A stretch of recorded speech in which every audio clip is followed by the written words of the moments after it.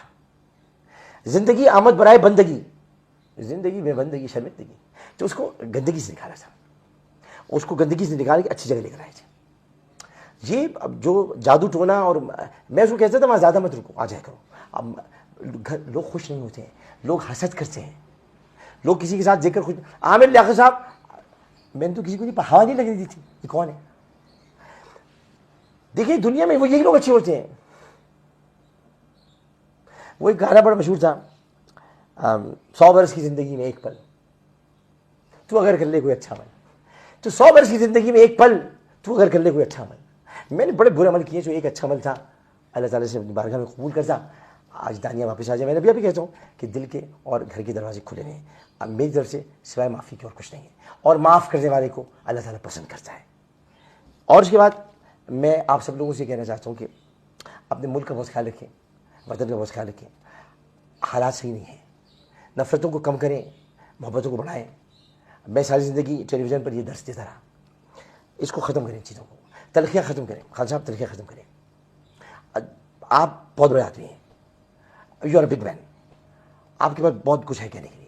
آپ دیکھیں میرے گھر میں کیا ہوا, آپ نے 2 دن سے, میں آپ کی ٹرینڈ چلتا تھا امپورٹنٹ حکومت نامنظور, 2 دن سے ٹرینڈ چل رہا ہے, ڈونٹ گو عامر بھائی. آپ نے میرے گھر میں نقب لگوا کے اپنے 5 دن کی جلسے خراب کیے, کیونکہ میں ایسا آدمی ہوں کہ جس کے بارے میں گھر گھر ذکر ہوتا رہتا ہے. شادی ہوگی تو ذکر ہوگا, طلاق کا معاملہ تو ذکر ہوگا, آپ کو دیکھنے لوگ بھول گئے. میں ایسی بلا ہوں, تو یہ بلا اپنے سر پہ کیوں نہیں کیا, میں بلا ہوں بلا. تو اس لیے میں آپ کو یہ کہتا ہوں کہ میرے پیچھے نہ پڑا کریں. اب میرے پیچھے کسی کا ہاتھ ہے, ہاں وہ کیا ہاتھ ہے؟ مجھے دشمنوں نہ چھیڑو, میرا ہے کوئی جہاں میں ابھی پکار لوں گا, میں ابھی پکار لوں گا. نہیں دور ہے مدینہ میری آرزو محمد, میری جستجو مدینہ. میں مدینے سے یاد آئے, میں جانے والا ہوں, بلاوا آ گیا رسول اللہ. یہ شرابی نشے اور آئس والوں کو جلدی نہیں بلاتے رسول اللہ, ہاں ٹائم لیتے ہیں. آ گیا تو میں جا رہا ہوں, جانیہ بچے تم نے غلط کیا ہے, تو میں جا رہا ہوں. اور یہ کہ اس کے بعد حج کا موقع ہے. حج کے بعد اس دوران میرے رابطے کسی سے نہیں ہوں گے. قومی اسمبلی کا جب تک میرا اجلاس ہوگا میں آتے جاتا رہوں گا, لیکن یہ کہ حج کے وقت جب میں نکلوں گا اس کے بعد میں پھر پلٹ کے واپس جاؤں گا. آپ لوگ سب اپنا بہت خیال رکھیے گا. میں کہاں جا رہا ہوں کہاں نہیں, یہ میں کسی کو نہیں بتا رہا. ہو سکتا ہے میں ایک تھا ٹائیگر کے سلمان خان کی طرح کیوں چلے جاؤں, کسی کو پتہ نہیں چلے گا, لیکن میں بتانا نہیں چاہتا. اب میں اب گمنامی کی زندگی گزارنا چاہتا ہوں. میری خبر بھی گمنام ہو, میں خود بھی گمنام ہوں, اور میں گمنام ہو جاؤں. نام بہت کما لیا, نام رہے بس اللہ کا. اللہ حافظ.